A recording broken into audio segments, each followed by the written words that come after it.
All right. We have a couple medical student and a resident also joining us today. Everybody, we have a guest speaker today. Yay! Kelli Santiago is joining us. She is one of the registered dietitians within UH, and she does have good background knowledge on the sports world. So we found somebody internal who is a registered or a certified sports dietitian, which is great to talk to us because it's one of those gaps that we've had in the educational schedule in the past. So we're really looking forward to have somebody other than one of us doctors who's trying to fake it when we talk about sports nutrition come join us today. So thank you for joining us. I will let you take over. Thank you. Um, Thank you. Yes, my name is Kelli Santiago. I am a registered dietitian, board certified specialist and sports dietitian, and as of the last 2 years, also certified intuitive eating counselor.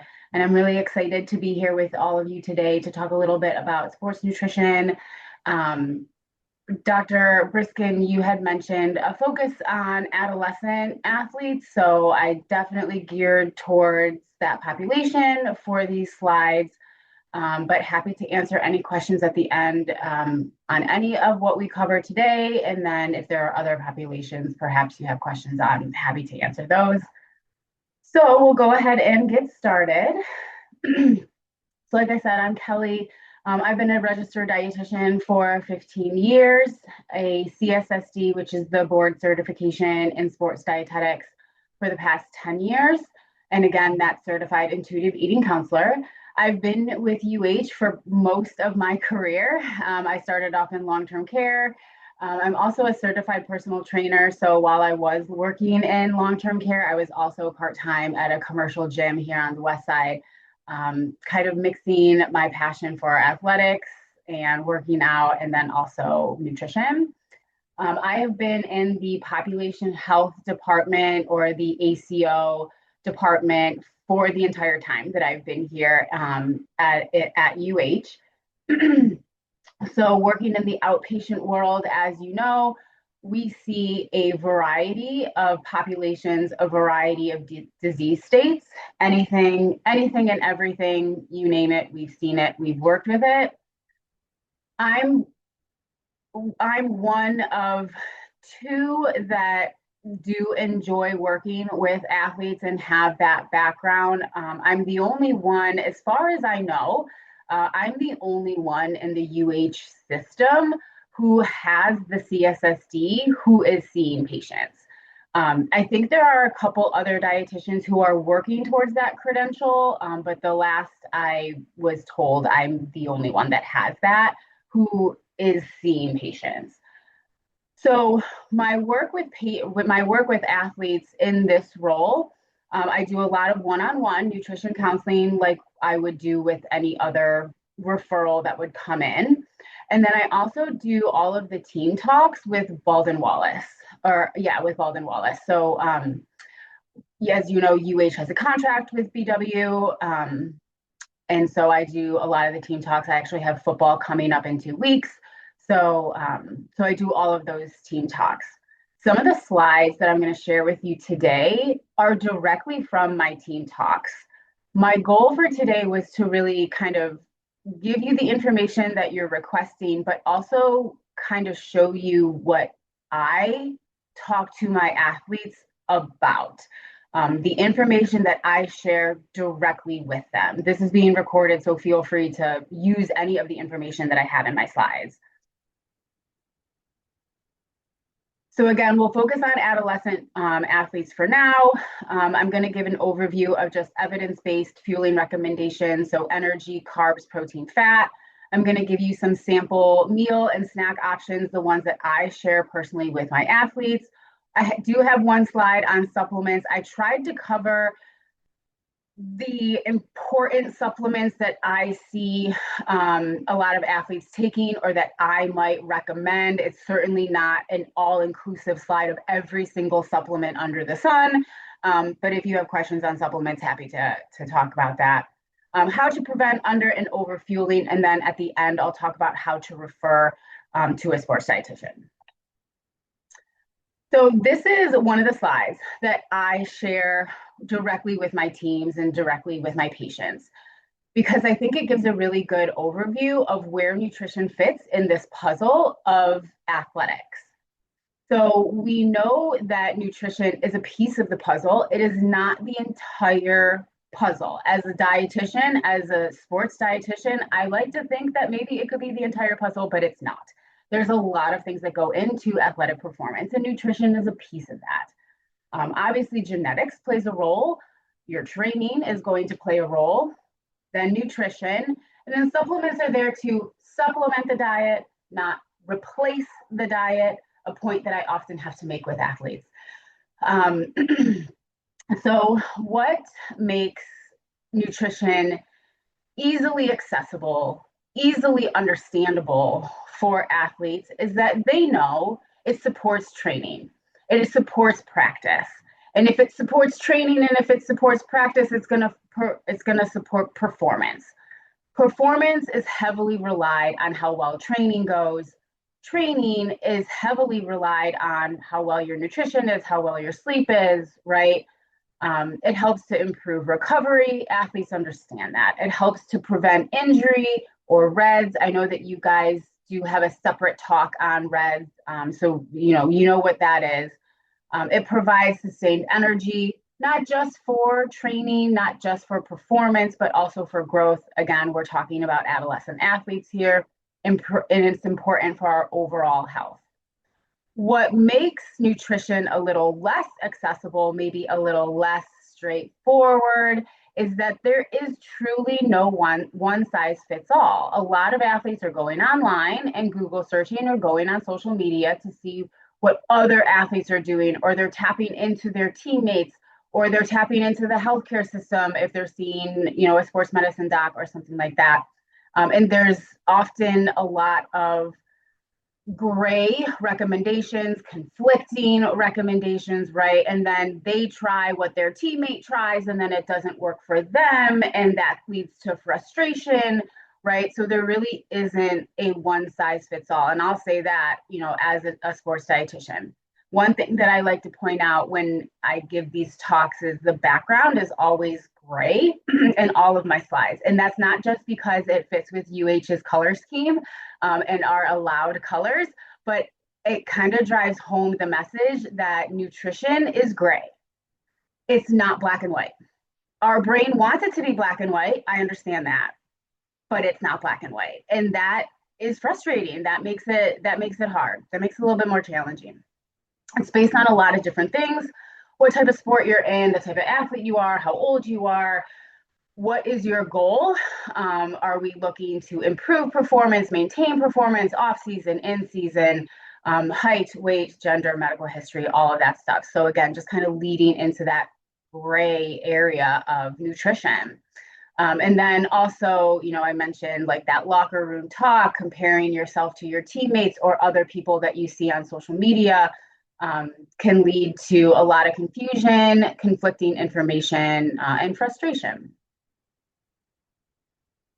So on this slide, again, I'm happy also, Dr. Briskin, to send you these slides if you want them. I know you're recording. But these are some basic recommendations for adolescent athletes. We're talking for the most part, between the ages of 14 and 17. These would be your recommendations. Things do shift a little bit once they, turn 18, become adults. They fall into a different category here. But as far as carbohydrates go, 6 to 10 grams per calorie per day. I have some post-exercise recommendations here, 1 to 1.2 grams of kilograms per day, eaten every 2 hours for the next 4 to 6 hours after that hard practice or after that hard competition or game. And that would be with each meal. Protein, anywhere from 1.4 to 2 grams of kilogram of body weight per day. That too is I'm going to say on the higher end. I don't know if I would go 2 for a 14-year-old. maybe, we're reserving that for the 17-year-old or the 16-year-old football player who's looking to gain weight. So, using that range appropriately. 20 to 40 grams of protein every 3 to 4 hours. So that would be per meal every 3 to 4 hours post exercise, 0.25 to zero point 0.3 grams per kilogram. Again, that 40, that's a lot of protein to be eating every 3 to 4 hours for these kids. But again, if you're considering the sport, the age of the athlete, you could go up to 40. The goal, are they trying to gain weight? Are they trying to increase that lean muscle mass? Usually, for someone between the ages of 14 to 17, I'm probably going to be right in the middle, 25, maybe 30 grams of protein. 40 is definitely an outlier there. And then fat really just makes up the remaining calories of that athlete's diet with an emphasis on those healthy fats. I will say about total energy intake or total amount of calories that these athletes need. There is one thing that I really, really, really avoid talking about, especially with adolescent athletes, and that is how many calories they need a day. One, because it's nearly impossible to really calculate that and give them a educated range. And not I don't know a single high school athlete who is truly tracking calorie intake, unless it's someone who's tiptoeing into the world of disordered eating disorders. And that is the primary reason why I avoid talking about total calorie recommendations for athletes, male, female, regardless of the sport. I think that talk can lead to a lot of disordered thoughts. I've seen it myself. I don't mind talking about, a range for carbs, a range for protein, certainly, maybe a little bit, dipping into the range of fat. But I do not focus on total energy intake for these athletes. For other athletes, perhaps like older adult or like adult athletes, depending on the situation. But again, for the adolescent athletes, I don't really talk about that. This is a slide that I love to share with my athletes. So this is giving some really great options for carbohydrates, for breakfast, lunch, dinner, some snack options, and then your beverages. So we know that athletes, regardless of the sport, are going to have increased carbohydrate needs versus an adolescent who is not an athlete or not in sports. One thing that I really like to drive home about carbohydrates is that if you want to go faster, longer, carbohydrates are your key, period. Not protein, not fat. Carbohydrates is what is going to get you to perform faster or longer. I'll give them that recommendation, a range that we talked about on the last slide, but I also think a really nice user-friendly way of just describing like how many carbs you need at a meal is kind of breaking it up into that like plate method of aiming for a fourth a plate up to a half a plate, depending on like, are you in season, off season, and what type of athlete you are. I think that that's a lot more applicable to what these kids are putting on their plate. No one's gonna, how many grams of carbohydrates is this? Like, just aim for real estate on the plate and go from there. We do know that carbohydrates are wildly underconsumed in collegiate athletes, regardless the male, female, regardless of what sport, in season, off season, they're not eating enough carbohydrates. So I do like to really nail this and send this message home that carbohydrates are really important. When I do talk about the different options here that I have on the right side of the screen, you'll notice that I have a couple things underlined, like the maple syrup, the fig cookies, gummy candy, applesauce, fruit gummies, Pop Tarts, instant hot chocolate. And then I always ask the class, what do these things have in common? And everybody gets it. They always say they're high in sugar, they're high in added sugar. And then I'll propose to them, well, as a sports dietitian, why do you think I'm recommending these things to you? because we know that added sugars get a bad rap, and that we're always being told to limit added sugars and whatnot. So why would I be up here telling you, no, no, no, I want you to have these things. No, eat the Pop Tart. I actually want you to eat the Pop Tart. And it always creates a really good conversation in the classroom, because I'll share with them that added sugar is not necessarily the enemy. When you apply added sugar appropriately at the right time, it can be incredibly advantageous to performance. And so we'll talk about, well, when would a high added sugar food be most appropriate? And we talk about how right before a performance, or maybe right before practice, if lunch was several hours ago, or if they have an early morning practice and they're waking up in that fasted state and they need a little boost of energy, those would be fantastic places to put a Pop Tart, to put the applesauce pouch, to put the fruit snacks, right?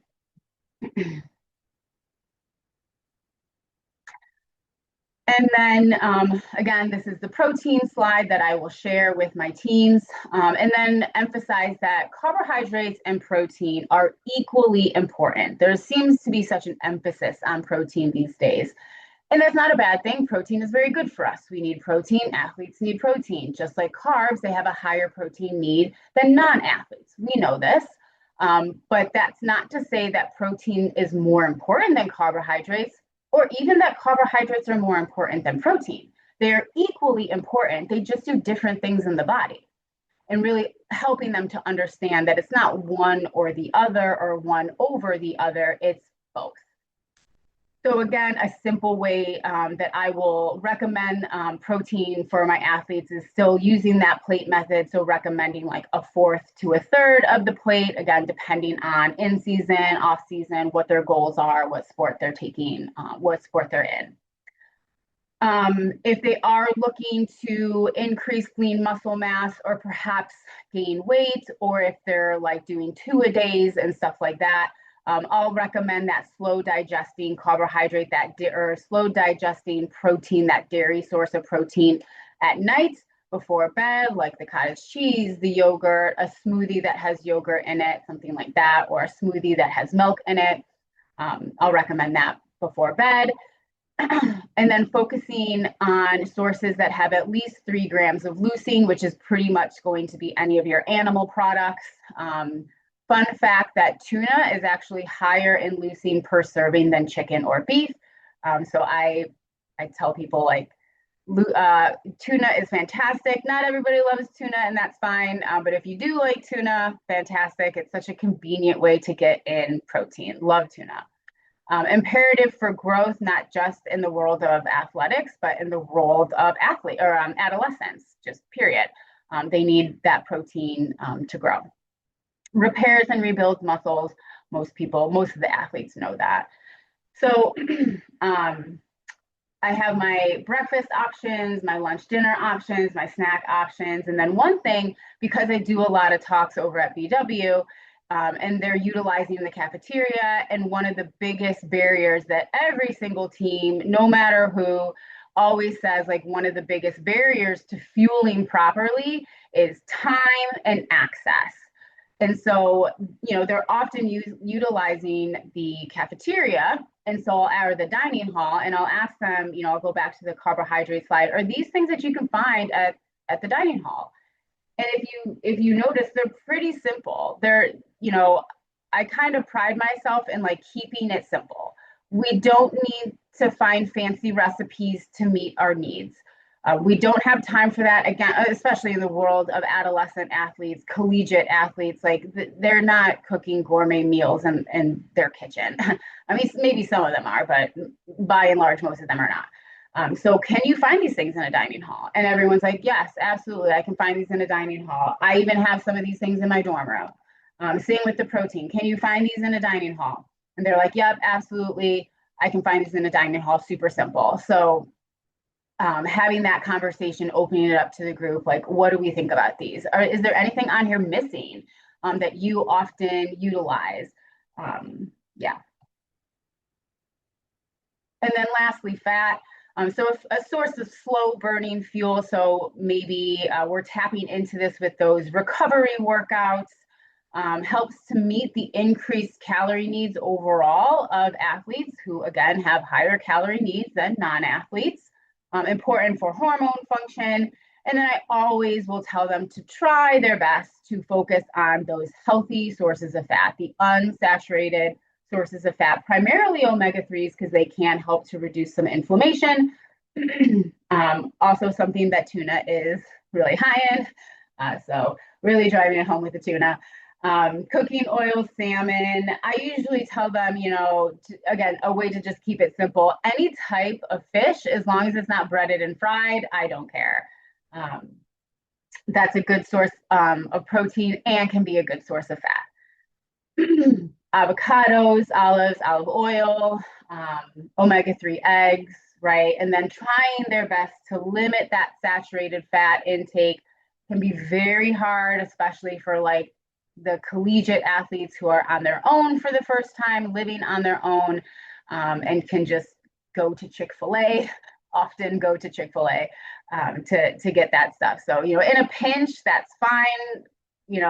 We can go to Chick-fil-A if we need to, but trying to, focus on those healthier fats.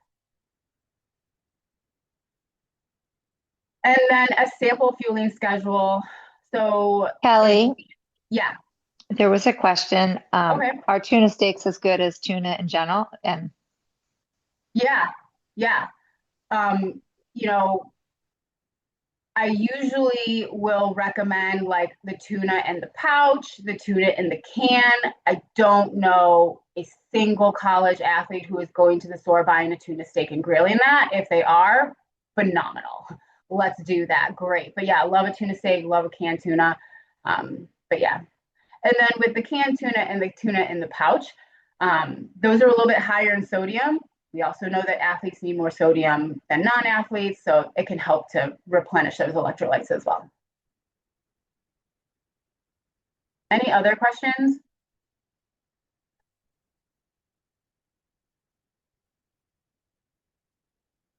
Okay. So a sample fueling schedule that I will provide for my athletes. So starting off in the morning with like a simple breakfast, instant oatmeal, maybe like some turkey sausage that we're going to get at the dining hall or that we can have like on hand. Super simple that a high school athlete can do this: peanut butter bagel, peanut butter toast, really, really easy. Or peanut butter on an Eggo waffle. Peanut butter and jelly is literally my gold star. If I find an athlete who's like regularly doing peanut butter and jelly, gold star for you. At any time of day, I don't even care. Breakfast, lunch, dinner, snack, doesn't matter. Eggs and toast or eggs and a bagel, right? Keeping it really simple.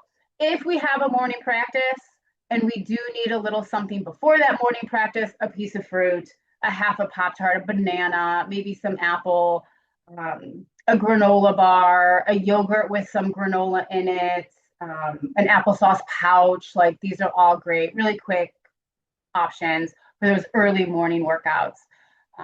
And then your refueling meal would be breakfast. Lunch, about 4 to 5 hours later, depending on your class schedule, depending on where we are in the day. A sub sandwich, love a sandwich, a burrito. I mean, if they're in high school and they're utilizing the school lunch, they don't have a ton of options there. It is what it is. It is what it's served. But if we don't feel like lunch is going to be enough, packing like some trail mix to add to that lunch. So we don't have to pack the whole lunch. We can utilize school lunch, but maybe we pack an extra peanut butter and jelly sandwich. It's shelf stable. We can throw it in our bag, or that trail mix, shelf stable. We can throw it in our bag. Fruit, grilled chicken salad, all of these are really good options. And then a snack, if we have an afternoon practice, kind of sort of similar to that carbohydrate snack, if you will, before the morning workout. But adding a little bit of protein there, depending on the timing of that snack and depending on the timing of that of the practice. So like a granola bar and beef jerky, again, really thinking about what is shelf stable, because they don't have access to refrigerated items. I wish they did, because I'd be throwing in yogurt here left and right, but it's not Kelly, often an option. sorry Yeah. to interrupt. So the jerky is all protein, no fat, no carbs. So you're Hmm. saying it has to be added with something else as that With a snack, carb, right? yeah. You don't want to just Yes. have someone have a beef stick or jerky and then go practice.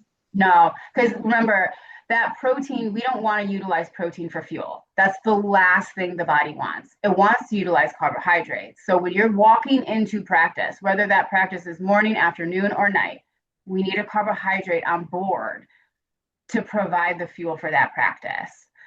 So I Um, guess I'm asking why even have the jerky on that snack list?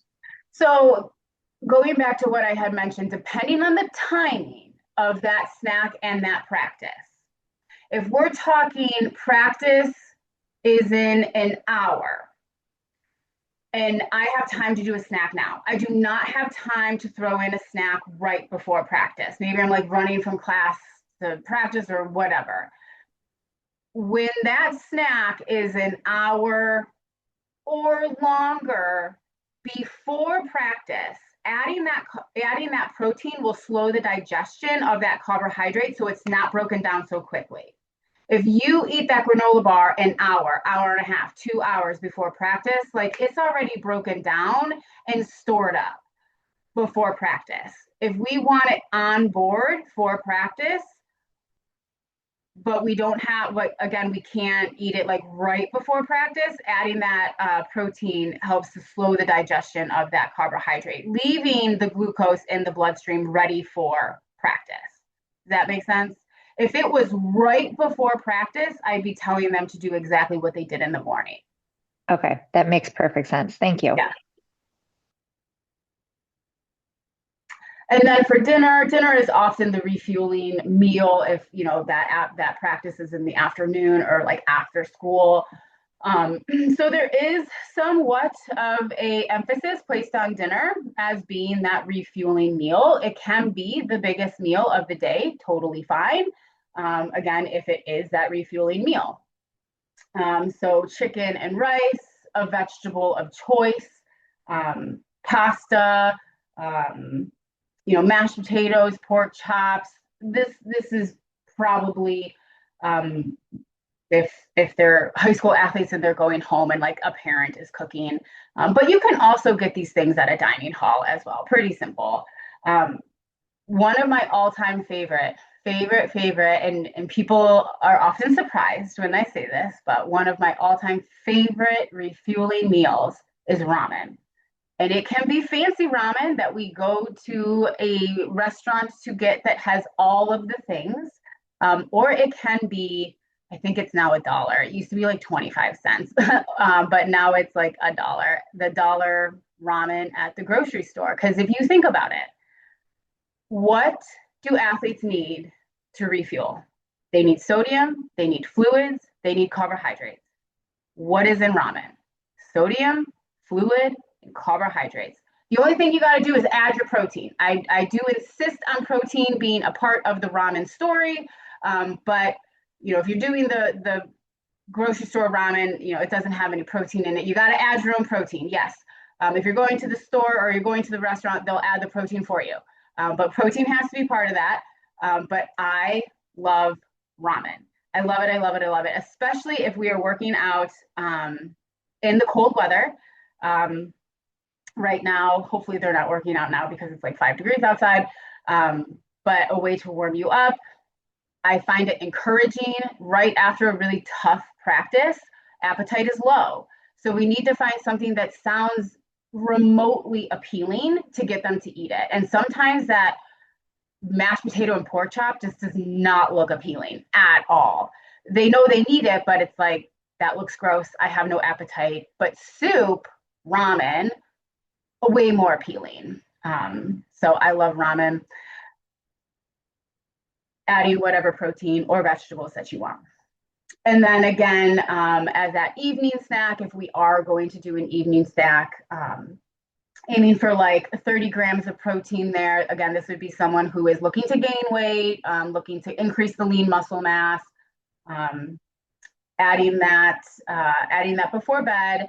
Or the other thing you could do is add that evening snack if you have a morning workout and find it really, really hard to eat first thing in the morning when it's really, really early, right before practice. We run into that all the time. Adding that evening snack kind of gives them a little bit extra to carry them through on that morning workout. So, any other questions about that?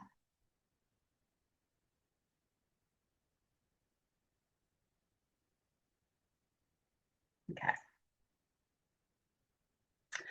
So moving on to supplements. So a couple of things.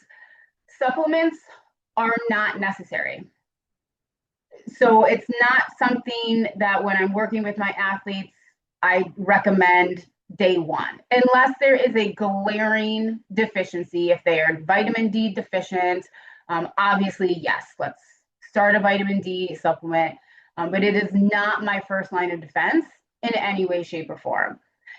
But some supplements that I can get behind and, that I have gotten behind in the past, whey protein, tried and true. It's research tested. It does exactly what it is supposed to do.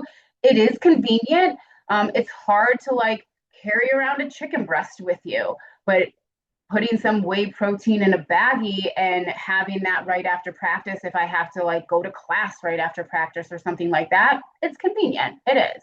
Um, my rules with any and all supplements is that it must be third party tested. There are no exceptions to that, especially obviously if we're working with a collegiate athlete who has to abide by NCAA regulations. Their supplement has to be NSF certified, period. Again, zero exceptions. We don't want to risk eligibility here. We don't want to be testing dirty for anything on accident. So collegiate athletes, I really just recommend NSF for Sport. NSF for Sport does have a really nice app. I have it on my phone, very user-friendly. So I often recommend, collegiate athletes to go that route. But even for high school athletes, still, it has to be third-party tested, whether it's NSF for Sport, Informed Sport, Consumer Choice, I think is another one. I want to say there's like 5 or 6 third-party testing companies out there, but it must be third-party tested. Vitamin C. Can I ask a quick question about protein?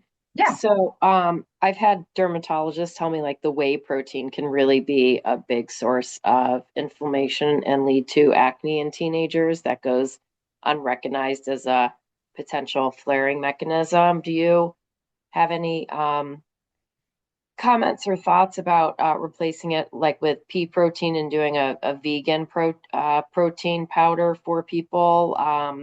And is there a significant difference in the benefit of whey versus pea protein? Yeah. So as far as whey protein and a plant-based protein, your plant-based proteins are going to be higher in carbohydrates. They are. They're going to have protein, yes, but they're going to be higher in carbohydrates. It's a plant. It's a vegetable, so to speak.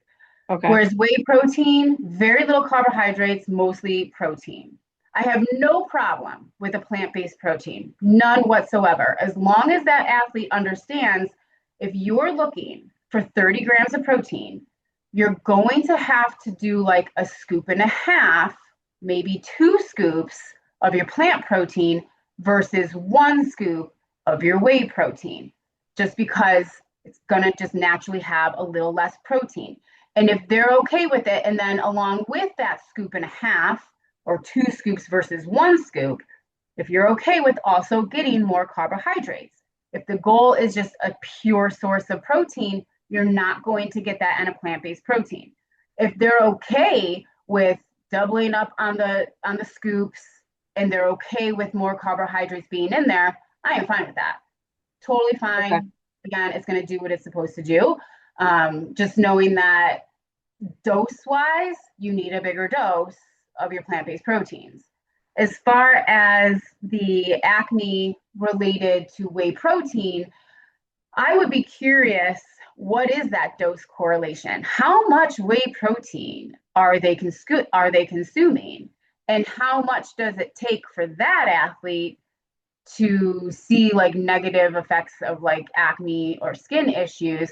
Like, are they doing, I recently worked with an athlete, I kid you not, who was consuming 60-gram protein shakes 3 times a day. And it was all from whey protein. And I was like, first of all, how are you affording that? Second of all, no, need that much in any way, shape, or form. But if one scoop is good, 2 scoops must be better. 3 scoops must be even better. And this is the mentality of athletes, any athlete, regardless of what their age is. So, how much are we actually consuming here? Do you need that much? Can again, that dose response to side effects? I'd be curious to kind of look a little bit deeper into that. Um, Vitamin C, again, helps with wound healing. So if we have like an injured athlete, recommending a vitamin C. Immune function, I will, if I'm working with even though the research is mixed, if I'm working with an endurance athlete and they're running a lot in the winter outside, not on a treadmill, I'll often recommend like a vitamin C. It's a water soluble vitamin, so even if they are getting a little excess vitamin C, it's probably not going to cause too much harm. But overall, just aiming for the RDA. Again, in the winter, we might increase that a little bit. Zinc also, if we have an injured athlete, can help with immune function as well, aiming for the RDA. Calcium and vitamin D, because it is so widely underconsumed in collegiate athletes, again, we're just aiming for the RDA here, but they're not even meeting that. And then going off of, our labs, are we vitamin D deficient? I usually say by like March, everyone is vitamin D deficient. And we know that if you are vitamin D deficient, it can affect energy. We can feel a little sluggish. So if I have an athlete saying like, I just feel really sluggish, I have no energy, first I'll assess sleep, like, well, how much are you sleeping? Like, that. And then if they are getting adequate sleep and everything seems to be aligning here, I would suggest, ask your doctor for vitamin D and let's see where you're at. Magnesium as well, because this can help with the absorption of calcium and vitamin D. Again, just aiming for the RDA. Iron, especially for our female athletes, aiming for the RDA. A multivitamin or a mineral if we're showing some signs of deficiency or we're showing signs of deficiencies in multiple things, getting a multivitamin and seeing if that helps. I love tart cherry juice and like omega-3 supplements. So if I have an athlete who does not like fish and is definitely not getting enough omega-3s, then I'll recommend an omega-3 supplement because it can help with that inflammation. And then tart cherry juice as well, post-exercise can help. I wanted to include this slide just because this is a more recent slide that I've been sharing with my teams per the request of their coaches. So before I do any team talk, I always send a handout to the coach asking them, what exactly do you want me to focus on? Do you have any specific questions? Any supplements that you want me to touch on specifically? I always ask, do you suspect if any of your athletes have an eating disorder or disordered eating? And by and large, lately, the last year, every coach is asking for a slide on energy drinks. So I don't know if you guys get questions on energy drinks. Certainly the athletic trainers are also asking me what's your take on energy drinks? So one supplement, and not so much in supplement form, but one, we'll say ergogenic aid, that is also tried and true, does exactly what it's supposed to do. We know this is caffeine. It is helpful. I tell my athletes it does not give you energy. The only thing that can give you energy is calories, and caffeine does not have any calories. It's a central nervous stimulant, and it makes you feel more energized, but it does not provide energy. Let's make that very clear.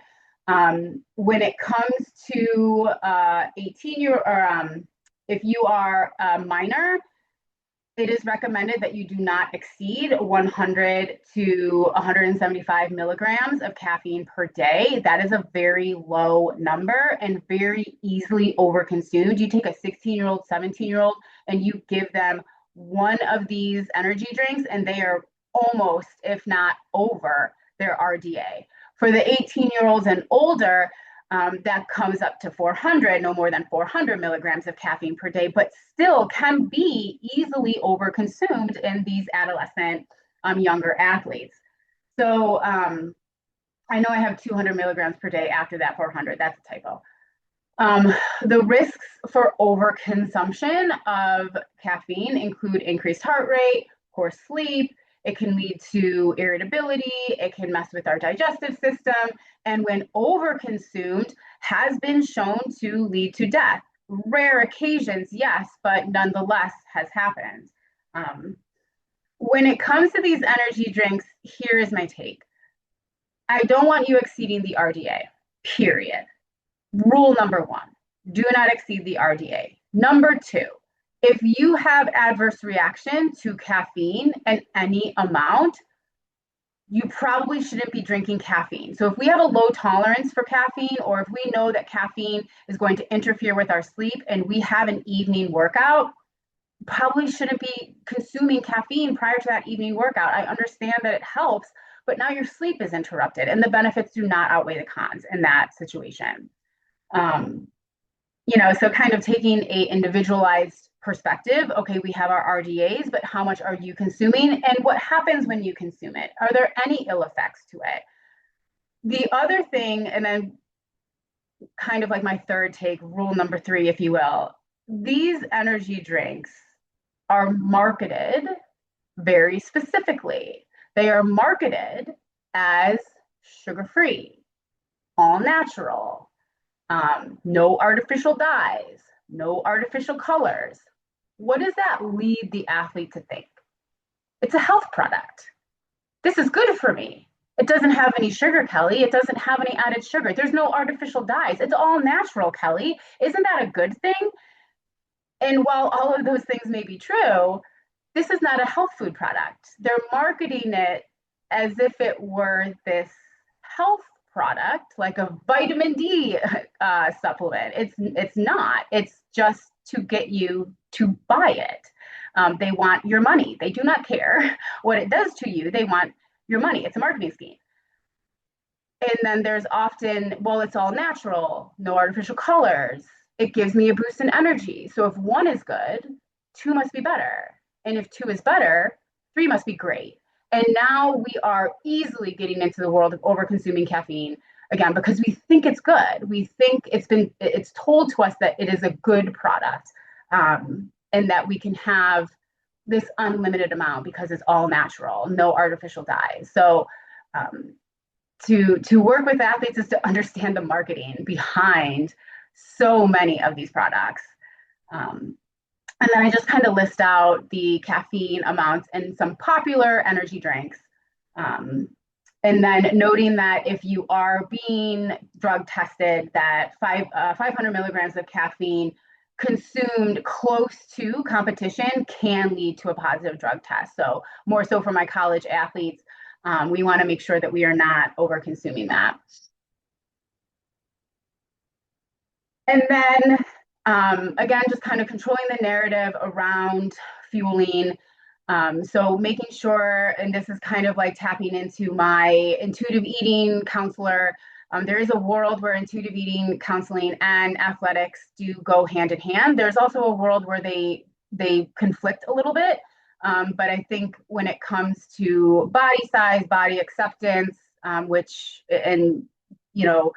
that conversation around disordered eating, eating disorders, which is so common in athletes, men and women, females and males, to still have that conversation. So fueling for performance and not a specific look, or a number on the scale. Performance is how you feel. It is not how you look. How does it feel to be well nourished? How do you perform? How do you perform when you skip that snack versus how do you perform when you have that snack? Limiting talk around good or bad, all foods fit. We talked earlier in the carbohydrate slide about how there is absolutely space for added sugar in an athlete's diet. Removing morality from food. The minute you start saying good and bad, that is placing morality on food. If that's a good food, I must be a good person. If that's a bad food, I must be a bad person. and avoiding talk around weight loss or avoiding recommendations for weight loss, weight gain supplements. I don't recommend weight loss supplements for any athlete, regardless of how old they are, what sport they're in. I don't even know if there are legal weight loss supplements like over the counter outside of like prescription medications that are readily available. Weight gain supplements in the form of like a whey protein powder, timing of these things, making sure that we are in a calorie surplus if we do want to gain weight, if that is the goal here. That can easily be done without weight gain supplements, so to speak. Knowing the signs and symptoms of low energy availability and REDS, again, I know you guys get a separate talk on that. Reviewing the schedule, when can I fit in snacks? Do I need to pack? Can I do a school lunch, but then pack a small snack to add to that because I've got afternoon practice right after class? And then focusing on those shelf stable items big time. Weight gain strategies, so frequent snacks throughout the day, increasing intake of full fat dairy and healthy fats, and then protein shakes timed up right, including easily digested carbohydrates right before meets, practices, gains, if you will. Any questions on that?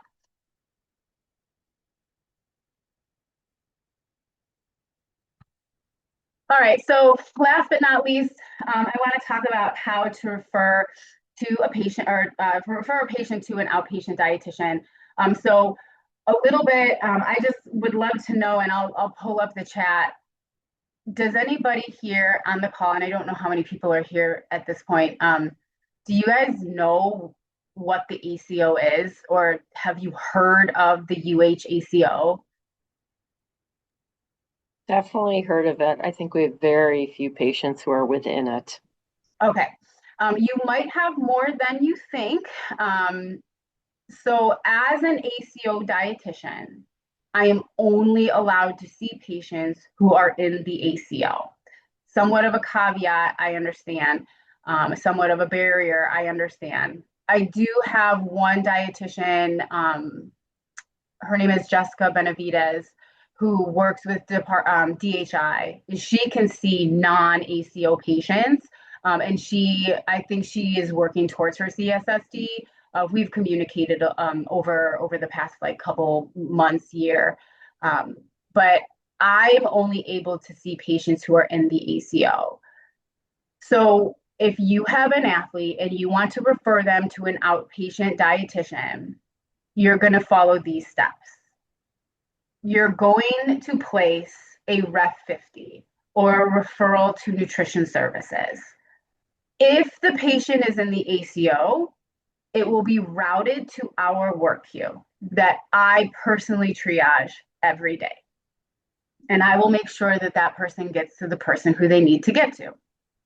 If they are not in the ACO, that referral will go to central scheduling, and it will be processed by central scheduling to be scheduled with an outpatient dietitian and DHI. If you want to know if your patient is in the ACO, you're like, I don't know, are they in the ACO or are they not in the ACO? Very easy way. They added this about, I want to say like a year and a half ago. It used to be hard to find that information, and now it's very simple. If you just go down to the patient's storyboard, the very, very, very last thing that you see in the patient storyboard is this ACO member, yes or no. It's going to say yes or it's going to say no. If it's a yes, they're in the ACO. If they're not in the ACO. Pretty simple. But regardless if they're in the ACO, you want them to see a dietitian. You can still place that Ref 50. It's either going to be sent to me or it's going to be sent to central scheduling, and they're going to be directed to the right place. Okay. Any questions on that?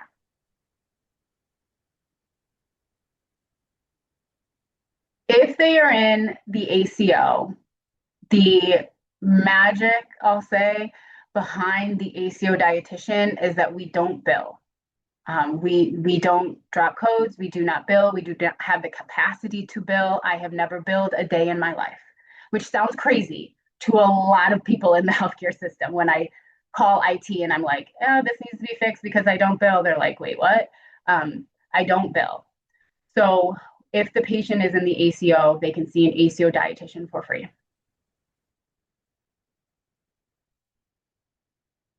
When you place that Ref 50, this is just a screenshot of what the Ref 50 looks like. You're going to select general dietitian. Do not select any of these because that would not make any sense. You're going to select general dietitian, and in this clinical question, you're going to write what it's about. This is for athlete nutrition suspected REDS. This is for athlete nutrition, high school athlete with hypertension. Athlete nutrition, suspected eating disorder, disordered eating, athlete nutrition. I've had a few referrals for athlete nutrition because the athlete has diabetes. And then you just hit accept when you're done, and that's it. That's it. Kelly, this is also the place that if we wanted to direct to that person that you just gave the name, we could put in the provider's name, correct? Yeah. If they're not Yep. an ACO member. Yeah, you can put in Jess Benavides' name. If they are in the ACO, I mean, I'm going to see it. You can put my name in there if you want. I mean, it kind of draws my attention to it, like, oh, that's me. But yeah, you can put my name in it if it's ACO. If it's not ACO, you can put Jess Benavides. Yeah. And you'll share that name with us because I can't quite get that. Yeah. Yeah, no problem. I'll email that to the group. And then where does she see patients? Is she also remote or is she physically located somewhere? They are, I want to make sure I get this right. I think 80% remote, 20% in person. I think they have like 1 or 2 days that they work in person and then a few days that they work remote. Her in person, I cannot remember where she sees patients in person. She has, they're all across the system, east side, west side, south. I can't remember what facility she works out of on her in-person days. Yeah, if they're remote, it's not as big of a deal. Right. Yeah.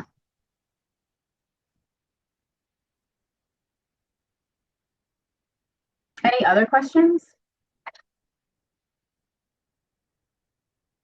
Thank you so much for your time. Super helpful and practical talk. Yeah, that was great, good. Kelly. I told my husband that you gave a very good talk. It was really digestible. Good. And I'm good. I totally didn't mean that pun, but that's what I specialize in, right?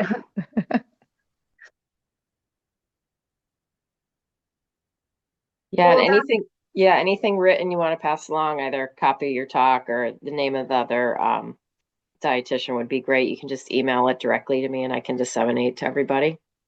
Yeah, perfect. And if I know we have a couple extra learners on here who aren't on my email distribution. So if any of the residents or med students need the info, just email me directly so I don't leave you out by accident.